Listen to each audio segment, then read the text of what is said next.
Hey everybody, Coffee and Contracts. This is John with Contract Diagnostics, and we're talking today about non-competes.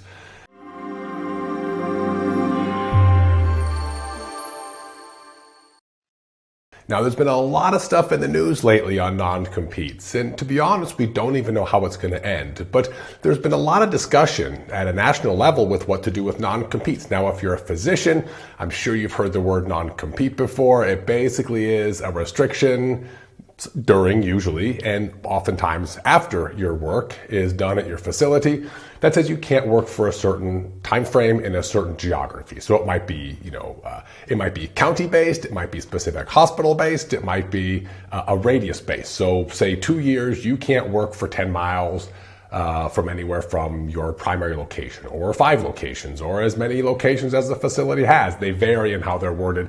Make sure you understand yours. But the question is, are they going away? Now, some states don't have them, so make sure that you're familiar with your own rules and regulations and laws in the state.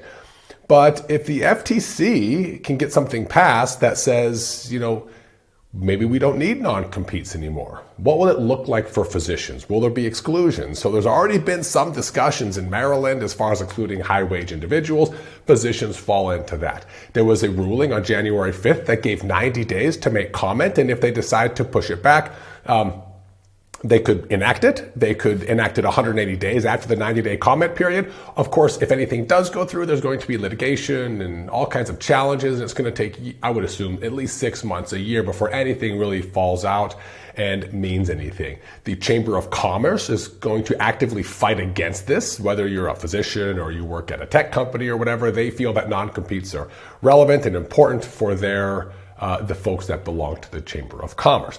You can imagine the Hospital Association will be pushing back. Maybe the American Medical Association on behalf of physicians will be pushing for it. So it'll be interesting to see what happens over the next couple of months, the next year, with non-competes and physicians. And although I don't have any predictions, my assumptions would be is that it'll make a lot of news. It may take non-competes away for some workers, like people in coffee shops or people who work in hardware stores, but I don't know if it's going to impact physicians or not.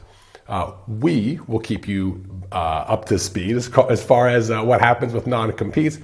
If you have a question on the non-compete, what's clear, what's not clear in your agreement, give us a call at Contract Diagnostics. We'd be happy to help.